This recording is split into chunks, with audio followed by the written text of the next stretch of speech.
will now call the Employee Benefit Trust meeting to order at 5:20 p.m. Agenda item number 2, approval of agenda. Do I have a motion to approve the agenda as presented? So moved. Moved and seconded. All in favor say aye. Aye. Any opposed? Motion carries. Item 3, approval of minutes. Do I have a motion to approve the minutes as presented? I move to approve the minutes.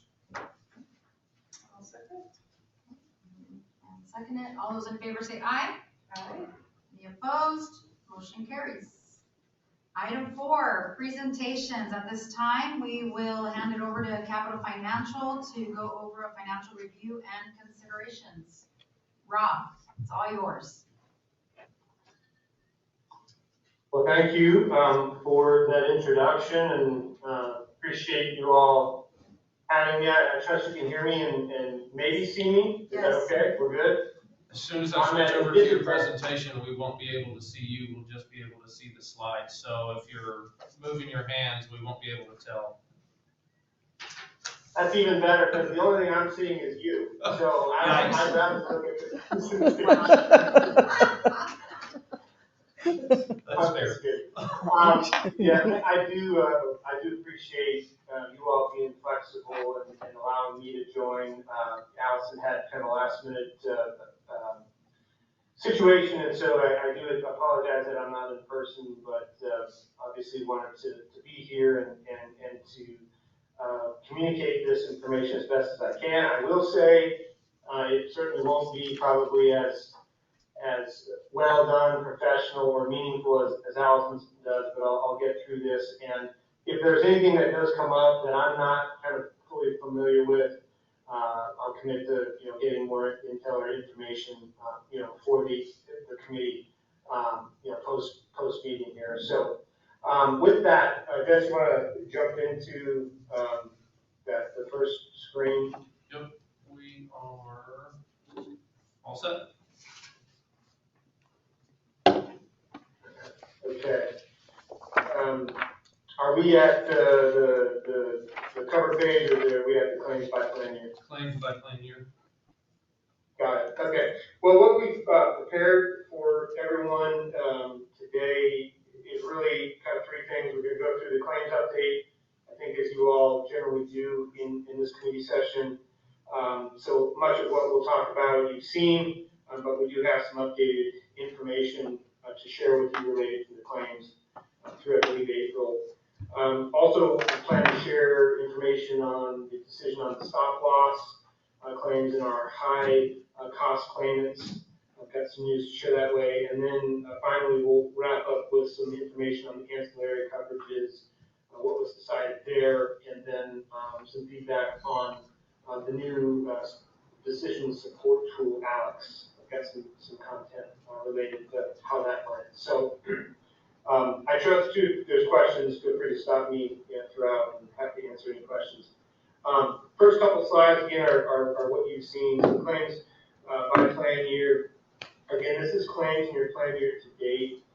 We're showing just under 5.5. If you see on the far right side, that red bar graph is where we're at, just under 5.5 million.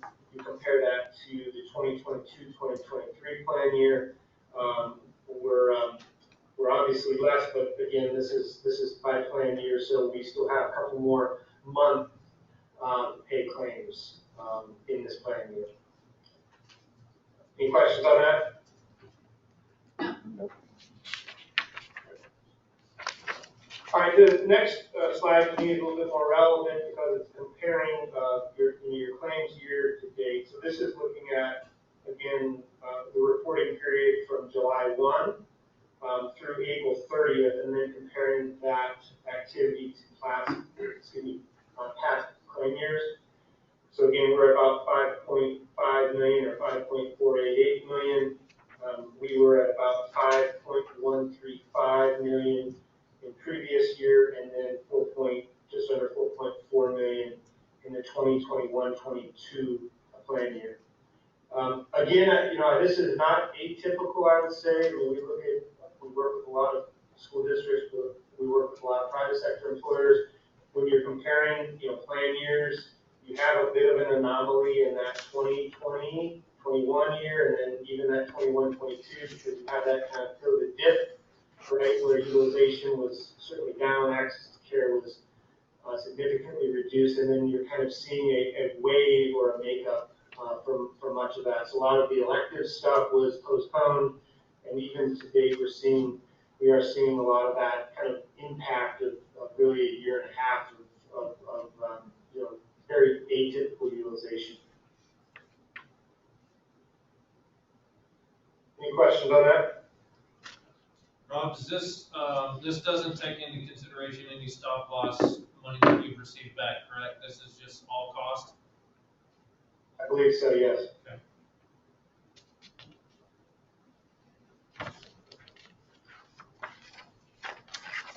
Next slide is our high cost claimants or our large claimants. This is our what's called the top 10 report. Again, this data has been refreshed from the last time you all met in February. It does include 3 new high cost claimants. Unfortunately, as you can see at the bottom reference, there's about 222,000 more claims attributed to what we would call our large claimants since February. But there's some good with this bad, and I'll share with you in a bit what that means for you. The leading diagnosis you can see on that left-hand side, the first claimant is a muscle fatigue or muscle degeneration condition. The second one is lymphoma. The third is end-stage renal disease. Fourth is spinal cord infection. The fifth is kidney stone. Sixth is disorder of digestive system. The next one is high blood pressure or heart-related. And we have another end-stage renal disease. The ninth is breast cancer. And then the 10th is a degenerative spine condition. A lot of times that's kind of a disc-related back issue. So as you can see in the kind of middle column, the claims paid, that's the total amount paid by the district for each of these claimants, in total of about 1.67 million for these 10 claimants. The aggregated specific deductible was actually met by 4 of those claimants. You can see in the third column to the right, the first, second, fourth, and 6th claimant allowed the district to meet that aggregated specific deductible. And then on the right-hand side is the amount of stop-loss reimbursement that the district has or will receive for the high claimants once that ag-spec deductible has been met or was met. So any future claimants, large claimants that exceed that $150,000 their $150,000 individual stop loss deductible will now be reimbursed at 100% to the district now that that ag-spec deductible has been met. So 3 of these are new. The good news we'll get into a little bit is the decision that the district has made to implement that program specific to the end-stage renal. The underwriters have really reduced their expected claims to those folks. So we're seeing a little bit more high claimants, but the expectation is that some of these existing large claimants won't be as large next year because of the new program that you've implemented. So it's almost as if it's been a wash of the 2. Does that make sense? Dennis, is it worth? Are you all kind of familiar with throwing around a lot of insurance lingo? Is it worth going into what the ISL or the individual specific deductible and the aggregated spec is? You guys clear on that? I think we're pretty good. We've spoken about it quite a few times in our previous meetings, so I think we're good. Does anyone need any further explanation on that? I think we're good, Rob. Great. The next slide is just a breakout month to month. Again, on the left-hand side is our dates, our months. We've got our paid claims in the second column. We have our estimated fixed costs in that third column. And remember, our fixed costs are essentially made up of what we pay Aetna to administer the plan, and then what we pay Matrix to provide the stop loss protection on the plan, right? That's what would be considered our fixed costs, and then our variable costs are the claims. And so if you add those two columns up, that fourth column to the right is our total self-funded cost. And then we always benchmark that against what our kind of expected estimated fully insured equivalent rate is going to be, it would be. So as I probably don't need to tell you, we've had a couple, rougher months. April was a bit higher, obviously, than the fully insured equivalent.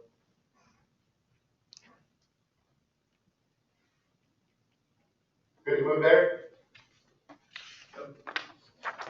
All right. I told you I would be much less entertaining with me than without.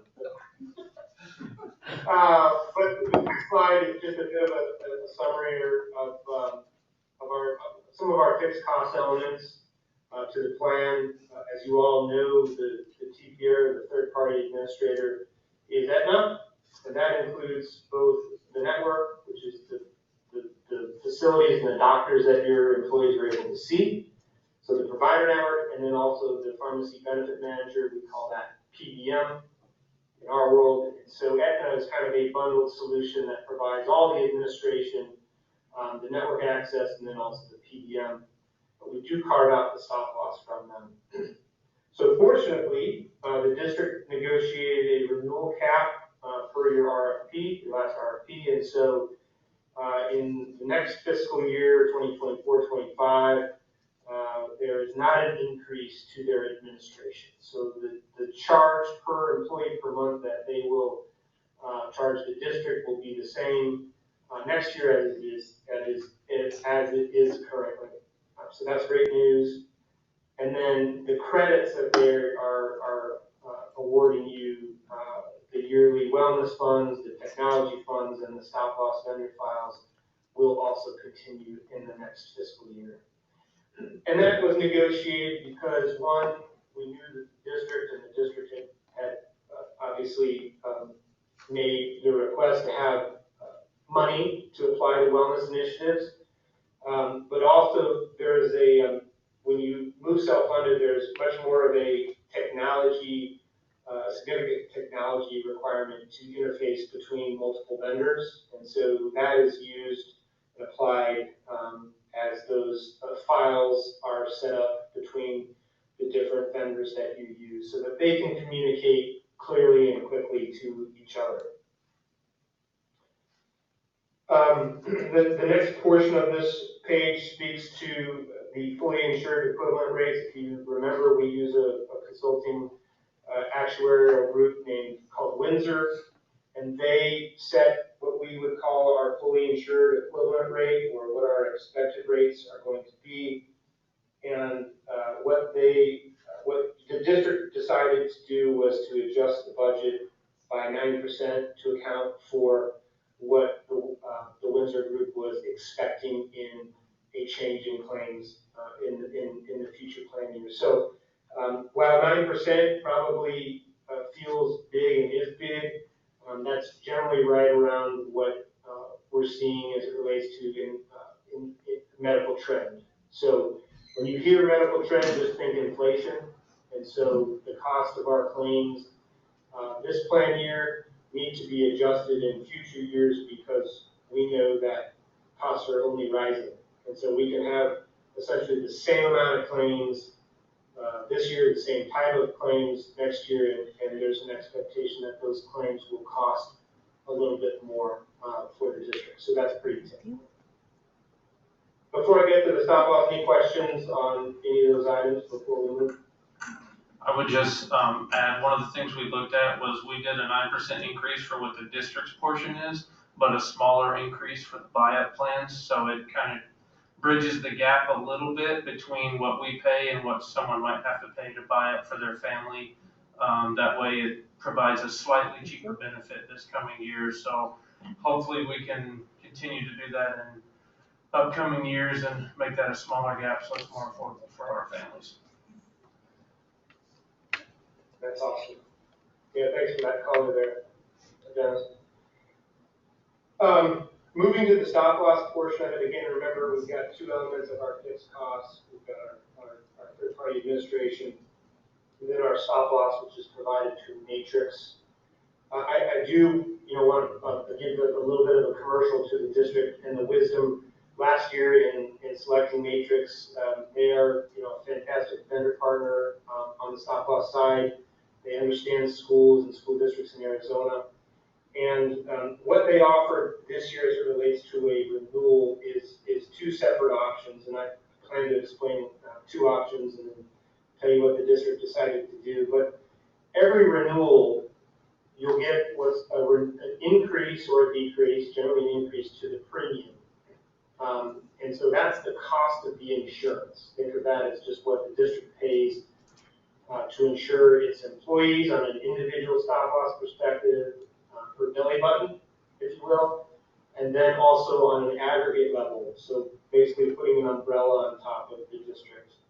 And so that premium increases generally year to year. And then they also, at times, and they have, to kind of mitigate that increase, or the premium increase, they apply what's called a laser. And that laser is just an adjusted stop loss deductible, right? So most everyone in the district has a $150,000 specific deductible. A laser applies a higher deductible for specific people within that population. And the reason you do that is, the flip side of that is, the other option is to increase the deductible for each person, right, to account for that additional risk. And so the district has decided to apply the lasers, which we fully support. There are three new high-cost claimants, again, that emerged in January. The expected claims for those folks are about $800,000 in the future plan year. The good news, though, is that if you remember back to the end-stage renal folks, they are not applying lasers to those folks. So we talked about kind of that give and take. The give is that there are three new emerging claims that they recommended applying laser to. Take is that they are not applying a laser to the end-stage renal folks. So the district was posed with kind of two options. Option one is to apply three separate laser amounts to those individuals, and you can see the numbers there: 482,000, 420,000, and 270,000. And that's really just the expected amount of claims that the underwriter is projecting for these individuals next year. It's not a guarantee, but that's the number that they think really puts them, would put them at risk. And then the second option, which is what the district decided to do, was to apply a new aggregating specific deductible at $615,000 for those three members, or multiple members can accumulate towards that deductible. So by going this route, and we'll show you on the next slide what that really means, the district reduced its exposure by about $107,000 in this scenario by going with option two. Next, you want to jump to that? Sure. I don't know how large the screen is, and so this might look really small. Does it look small? It does, but they've got it in their slide packet too. Fair enough, yeah. So the top portion of this page illustrates essentially option two, and that is an aggregating deductible. And really just think of it as kind of a combined or a cumulative deductible that these claimants will contribute towards. And so on the left-hand side in that yellow column are our three claimants and the expected claim amount for each. So the 482, 420, and 270 adding to about $1.2 million in spend. And so moving to the right, if we apply that $150,000 individual stop loss deductible, we see the amount that kind of carries over per employee or per claimant from the specific deductible. So claimant one would be $332,000 above that deductible, $270, and then claimant three is $120. So in theory, if all of these folks hit these amounts, the first two, 332,000 of the first claimant, 270,000 of the second claimant, and 13,000 of that third claimant would meet that $615,000 aggregating deductible, and then everything beyond that would be reimbursed by Matrix to the district. So that in that scenario, if that happened, or if it were to happen, then you would recoup $107,000 for that third claim because you had met your aggregating specific deductible. So your total spend in this environment potentially would be, in worst case scenario, would be 1.065. And then you contrast that or compare that to if we applied just specific lasers for each person, and again, met that number, 42, 420, and 270 paid claims. Because there was not any spend above that, there wouldn't be a specific deductible reimbursement, and so there would be no reimbursement back to the district. Again, these are all hypotheticals, but the way that the aggregating deductible is set up, it benefits the district if the claimants, the laser claimant, have a worse than expected year. If they have less than expected year, you are in no worse position in either scenario. But if they have a worse than expected year, the aggregated specific deductible actually helps you. There will be a test on this tomorrow, so I'm going to review like a multiple choice on what this is. But again, there's a lot to this. It is pretty complex, but kudos to the district leadership for deciding on this type of risk mitigation. Are we okay to move on? Yep, we're good. I won't spend too much time on the next slide because I knew, based off what Allison told me, you guys have spent a lot of time talking about Realogic. But if you don't remember, this is that program that's been designed and will be implemented July 1st to really reduce and potentially prevent any future chronic disease outcomes. And so their strategy essentially is to identify it's kind of two-pronged, right? One is to deal with the claimants and the folks right now that have end-stage renal disease. And the idea is that we will lower the cost of that care by carving out the dialysis from the plan and contracting with Realogic to provide it at a lower reduced cost and fee. And but the second prong to that is that they are using data and AI to predict and try to identify any emerging folks that might move into this end stage. And so the idea is, can we treat the folks that need to be treated? And if so, let's try to do that at the lowest cost possible to the plan while still providing top level care. But more importantly, can we identify folks that are maybe moving in that direction and help coach them and give them the help to member outreach to keep them from maybe moving in that direction. So that will start July 1st. And again, because the district decided to do that, it actually removed the need for Matrix to provide a laser on the employees. Any questions on the program or the impact to the district? We're good. Great.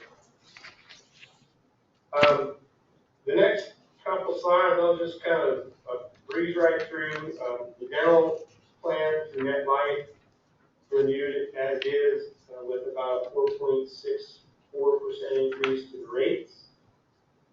Dennis, you could probably provide some colors to was that passed along to the employees, or did the district change the contribution to this plan? Yeah, we would, keep the same structure we've had in the past, so the employee-only plan, we pay for, and then the rest is the buy-up. Yep, okay. So you can see the difference to the employee if they have a dependent, either spouse or child or family unit, are a couple of dollars a month, right? So the spouse went from a $71.81 premium to $75.13.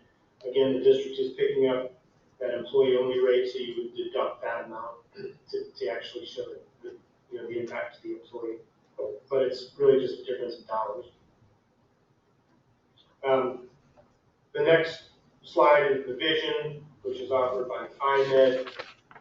The good news there is there was no change or a zero increase to the benefits and a zero increase to the premium. So that's good news. The next slide is the life insurance, which is provided by Symetra.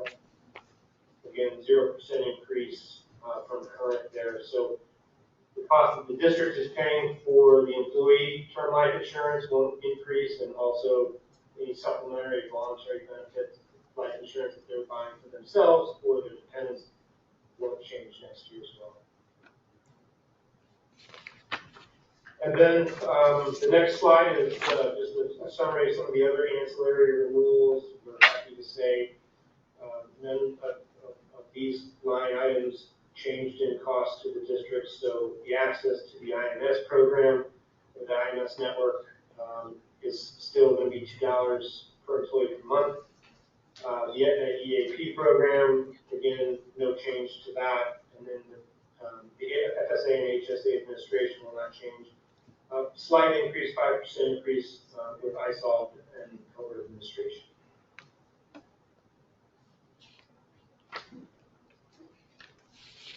Then, last but not least, the last slide is just a quick kind of post-mortem on the experience with the Alex, which is a decision support tool. I've seen it. It's really awesome. And the engagement on it was tremendous. Data we saw, the site launched on the 15th of April, and you had 885 visits to it. 94% of the users said they had a better understanding of their benefits. And the busiest day was 4/23 with a total of 126 visits. I'm guessing 4/23 was the last day they could enroll. That's just me, just human behavior, but maybe not. I don't know. It's definitely getting towards the end, maybe, but it wasn't the last day. It wasn't the last. Well, cool, good. But those types of tools are so important, and really kudos to the district. The decision to just provide resources, and I know you provide resources in many different ways through many different mediums. But as we know, employees, open enrollment and making insurance decisions creates a lot of anxiety in people, and maybe sometimes they don't feel comfortable asking for help. Maybe they don't feel like they have opportunity to ask for help, and so these types of tools are very effective in helping people identify their life scenarios and how the coverage that the district offers might help them. And a lot of times, people make decisions based off of what they did last year or what their friend does that they teach with. And we all know that we all have very different scenarios, and so this type of tool is fantastic. So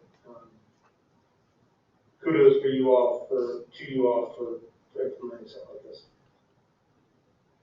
That's my presentation for the evening. Are there any questions or either color or commentary that I can add to any of the slides? I'll just add for the Alex piece, if you you go back and look at the medical renewal slide, the $25,000 in technology funds is what we utilized to purchase that. So it was no cost to the district. It was part of the, I guess, the full benefit package that Aetna offers that offset the cost. That's great.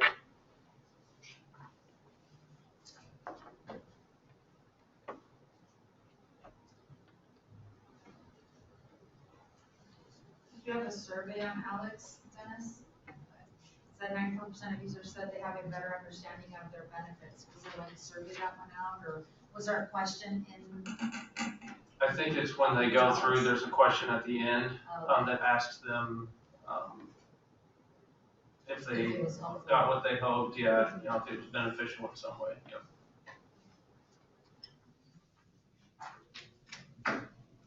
Any questions from the board? I remember Allison was talking about some of the outreach, like diabetic outreach. How was that going? That is part of the Renologic program. And so they were at our benefits fair. And so we wanted to make sure that they had a personal interaction with that company first before they started their outreach. So they wouldn't think, well, I've never heard of this company. They should be calling me about medical. Yeah. And so we wanted to have that initial interaction. I don't have any data at this time on how many people they've reached out to or how that's going, but I do know that once the benefit fair ended, they were supposed to start reaching out to people that look like kind of fit the profile of someone that they could help. Lance, would you like us to track down any data that might be available now? It wouldn't be harmful. I don't think we meet again until August, so it would probably be more beneficial just to kind of look at that information in August and see what has happened, you know, from now until then, to see what kind of interaction has happened with Renologic. Fair enough. Bruce, yeah. Is there any way to compare where we would be at this point financially if we were not self-insured? Or is that impossible? Rob, I'll let you have that one. Yeah, there are. I mean, it certainly would be actuarial projections, you know, based off of expected, and it's something that we can, you know, perform for you. But again, it would be a lot of theory and you know, projections, because if I believe this is your second year level self-funded, is that right? We moved to Aetna 2 years ago, or are we 3 years in? We're several years into Aetna, but this was our first year being self-funded, so next year will be our second. Fair enough. We could compare what the fully insured renewal was last year, and then again compare that to what our total spend would be this year, as kind of a comparison to that point. So that could be done, would be done. Certainly can add that in August to look at that. We don't recommend doing that too frequently, only because it's, you know, this is kind of a snapshot in time, and we know that we have high years, we know we have low years, and so this, I think, has been, you know, higher utilization than previous years, and so one of the things that I think, well, I know will skew the results is because this is a first year in self-funded, it's what's called a immature plan year. And so because if you look back on some of the month-by-month slides, those first couple months are immature, meaning people were incurring claims in those months, but because there is a claim delay in payment, those claims are not actually paid until future months. And so it's more probably advantageous to compare apples to apples when you have a fully mature year versus a fully insured year. Yeah, that makes sense. The IMS Mexico Network, do we have kind of utilization data on that? How's that kind of going? I know Allison was working on that data. Anecdotally, we've heard from quite a few people who have gone there and really thought the service was great, the program was great. So we know it's getting utilized and more people are, taking advantage of it. But I know she was working on trying to get some data from IMS, to show how much it is being utilized and maybe some sort of a way to go if we had not utilized IMS for the same services, how much more could that have cost the plan and what's the savings, that we're kind of looking at in that scenario. Can she add that to August? August? Yep. Okay, great. I know she was waiting on data from them, so hopefully we can get that sooner than later. So, okay, the employee, Alex, I haven't seen it, but are we doing in-person meetings as well to kind of educate our employees on utilization of the plans? And If they request in-person meetings, we meet with them. We utilize Alex the best we can, but if they still want to sit down and talk with someone, then we schedule those as well. And then we also have Allison's number on our landing page for the benefits, so if anyone wants to speak directly to her with other questions, they can do that as well. Is Alex, is it interactive? Can, our employees, can they ask questions?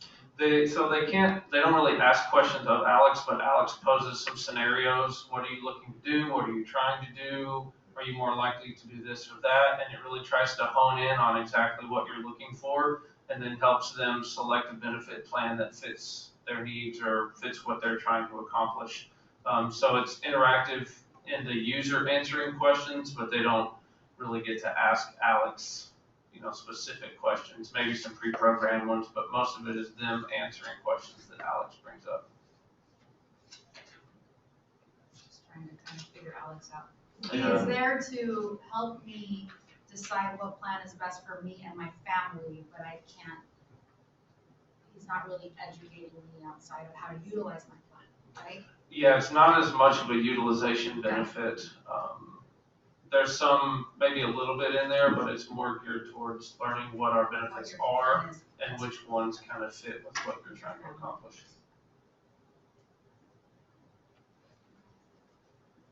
I think it mixes and balances, Dennis, if I could, which I'm not real familiar with, but it does balance the financial elements, so what you can afford or not afford as it relates to a household, and then also mixes that and balances it with your medical experience, the claims that you've incurred in the past, the claims that you might project based off of the ongoing chronic conditions. It kind of mixes that together to identify the best plan set for you to choose for your family.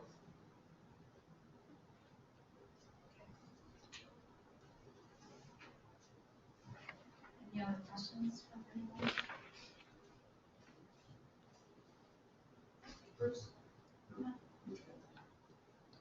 Okay, at this time, I think, Dennis, you have some financial information for us? No, it was just really to go along with Rob's presentation, just to be able to fill in. So yeah, I don't have anything new. I guess one thing I could add is we're looking at a $5 million prepayment into next year out of this year's budget. So that's one thing that we're planning to do this year as we move into next year. So it'll be the biggest financial investment. Just prepaying next year's premiums with money that we have from this year's budget that's carrying forward. That way, if we get into anything next year, we've already got a large portion of the premiums prepaid, so we can have some time to adjust as a district if we need to. Is the total premium identified in what we've looked at here? It is not identified. I don't remember the exact number. Rob, do you remember what? I think it was somewhere around 6.4 million. I'd have to go back and look to be exact, but I think that was kind of where the premiums would land. And then we would be responsible for any amount above that, up to that aggregate threshold that Rob was talking about earlier. But we're gonna start out with having $5 million. Correct. And then we'll move forward with the same premiums, well, the ones that we've adjusted up, for next year. And then that will just kind of help us get ahead of any cost. That way, if we ever have a bad year, it's kind of built into that prepayment piece. And then at some point, if we have some good years or things work out well, then maybe we can utilize some of that prepayment to provide a better benefit or a more rich benefit for our folks.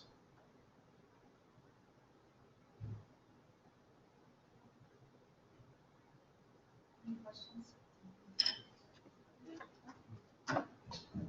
Okay, thank you, Rob and Dennis. Item number 5, for the good of the order. Does any board member have any good of the order?